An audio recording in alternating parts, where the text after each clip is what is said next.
You begin in the milky gray quiet just before sunrise. The sky is the color of wet clay, and everything smells of wood smoke and crushed herbs. You're standing on the edge of a vast city that hums softly beneath layers of mist. It's Tenochtitlan, the capital of the Aztec Empire. And yes, despite what you've heard, it's astonishingly clean for a place built on a swamp. You hear it first before you feel it, the thump of sandals against tamped earth, rhythmically slapping like a heartbeat. A runner, then another, then another. Thin figures in white cotton breechcloths, moving with the same grace as deer, slipping past you with woven bags strapped tight across their backs. The Peinani royal couriers have been up for hours. You, however, are just beginning. And no offense, but you probably won't make it through this day. Before we go any farther, consider subscribing to this channel where history moves slow, jokes come quietly, and the past is very tired. We'd love to know where and when you're watching from, so leave your city and local time in the comments. Just don't expect a reply from the 15th century. Now let's ease into tonight's journey. One footstep at a time, the city wakes up like a whisper. From rooftops of adobe and stone, you hear the first sweep of brooms clearing the flagstone roads.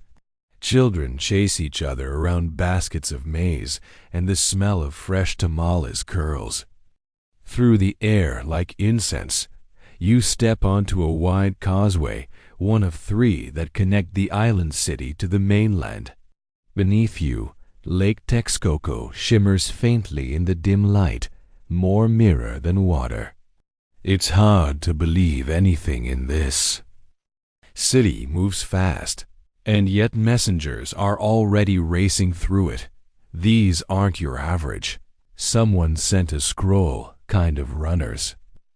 The Aztec courier system could move a message over 260 miles in a single day faster than many 18th century postal systems. Each runner sprints a set distance to a station where another is already waiting to grab the message and continue. Like a really sweaty relay race with no medals, no cheering crowd, and no sneakers. You pass one such Tecpan mail station now. It's a low structure of stone and thatch with a carved lintel that depicts a running man holding a torch. Inside, a boy no older than 13 is biting into a roasted cactus paddle. His foot twitches, ready to run the moment his turn comes. Historians still debate whether these courier stations were spaced every 4 or every 6 miles. But we do know this.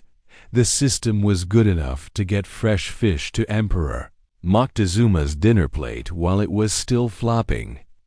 So if you've ever complained about your food delivery being late, well, now, as you walk the causeway, the fog thins and the city unfolds in stunning geometry. Canals divide neighborhoods like ribbons, and Chinampas floating gardens bob lazily on the water's surface. Someone is playing a conch shell in the distance. It sounds like a whale sighing through a trumpet. You turn left, guided by instinct and the smell of toasted amaranth. You are unofficially on the runner's path. The roads here are swept daily and lined with carved markers showing the way, because even professional couriers need help now and then. And because street signs weren't invented just for tourists.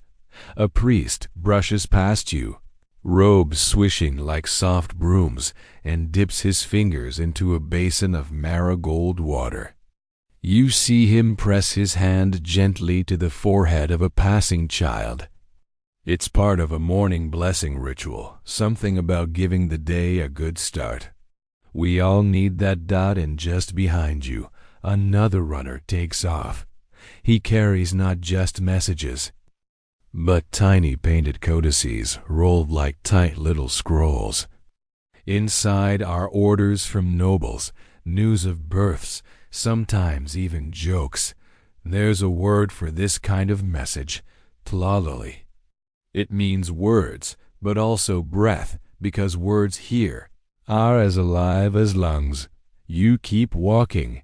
A feather falls, a lizard stares dot, and somewhere a runner doesn't stop moving. You take a sharp turn near the marketplace Tlatelolco. It's early still, but the stalls are already waking up. A woman yawns behind a pyramid of avocados the size of fists. Another sweeps a pile of cocoa beans into neat little stacks. The air is dense with chili, lime, and casual barter. If you're wondering why the runners don't get distracted by all this, well, they do, but not for long. Because being a Penani isn't just about being fast, it's about not getting lost, not stopping, and definitely not pausing to admire the embroidery on someone's manta cloak. You brush shoulders with a man carrying a bundle of live turkeys. He grins, gold tooth flashing, and gestures toward a vendor frying fritters in hot tallow. For a moment, you consider it. But you remember, you're following the runners, and they don't take snack breaks. Not during the job. Still, you're not them. And those fritters smell good. A low stone bench calls to you, and you sit. A blue jay scolds you from a nearby cactus. It feels like judgment. You ignore it. Just past the plaza, a courier dashes up a small staircase to another station.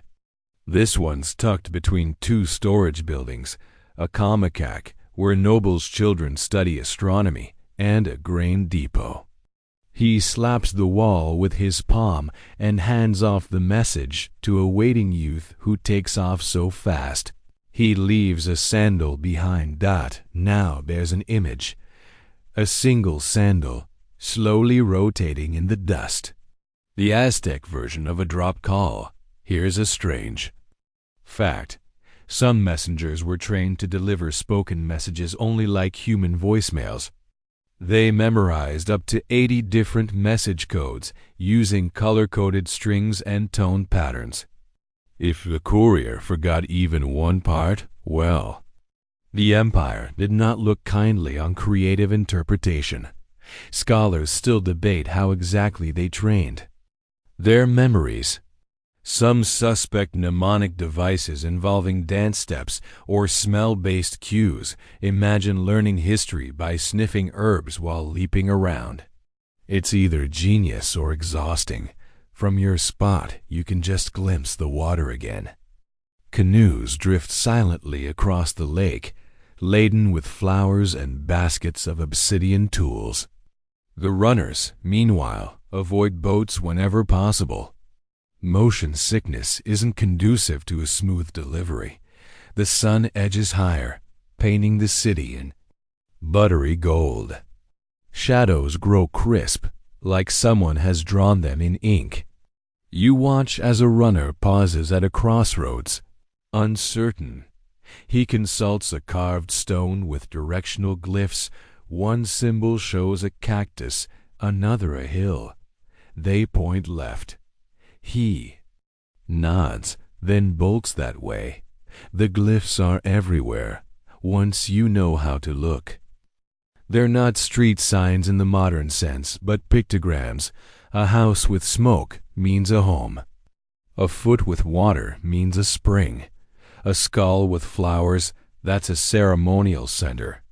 Best not to loiter that back on your feet. You pass an old woman plucking herbs from between stone cracks.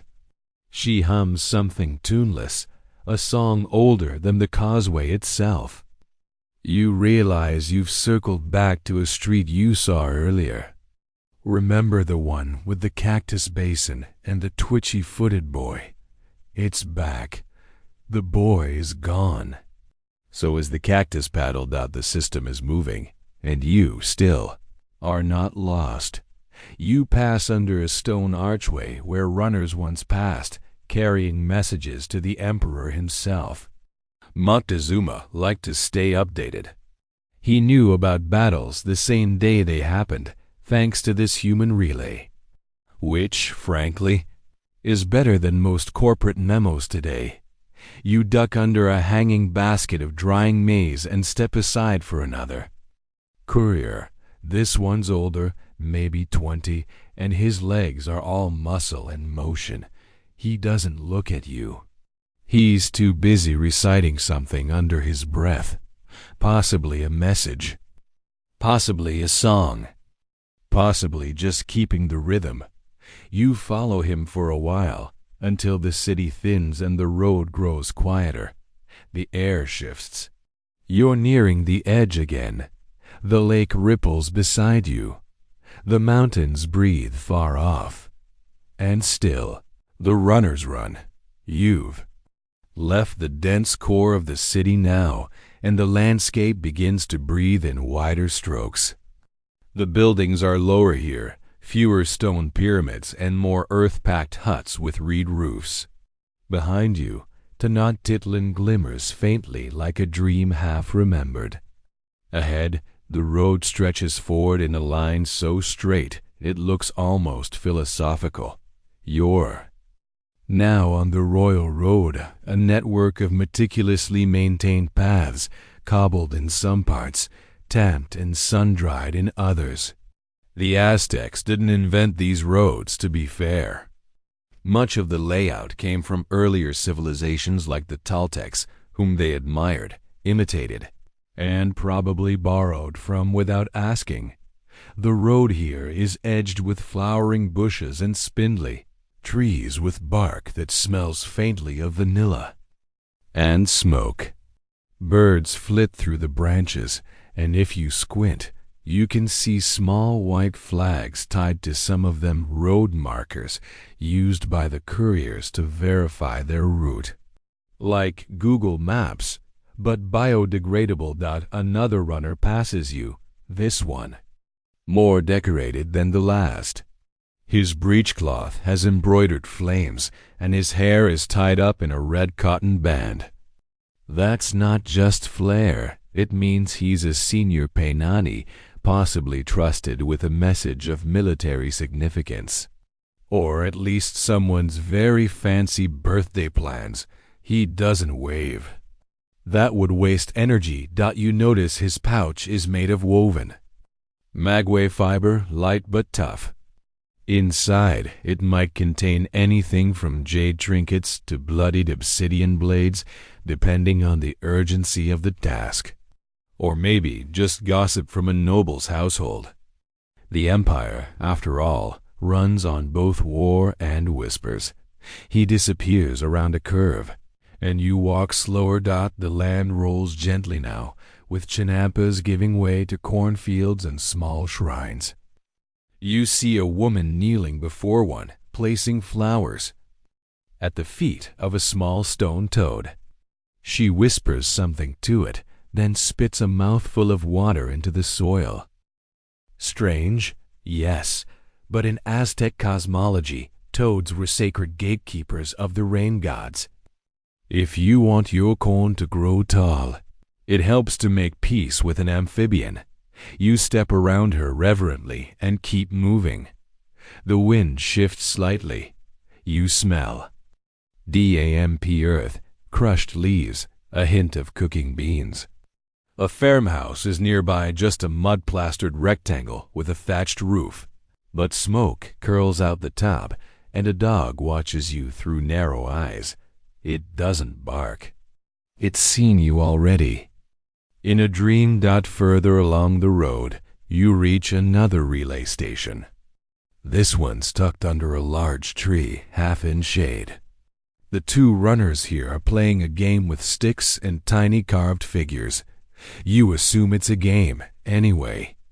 The rules are unclear, and one of them is laughing too hard. Just then, a message arrives, a painted scroll handed off without a word. The figure unrolls it, squints at it for a second, nods once, and bolts into the horizon. The one left behind goes back to the game, like nothing ever happened. Scholars still debate how the runners dealt with injury or fatigue. Some believe they carried herbal salves in their packs. Others suspect they simply didn't complain, which, honestly, is a terrifying amount of professionalism.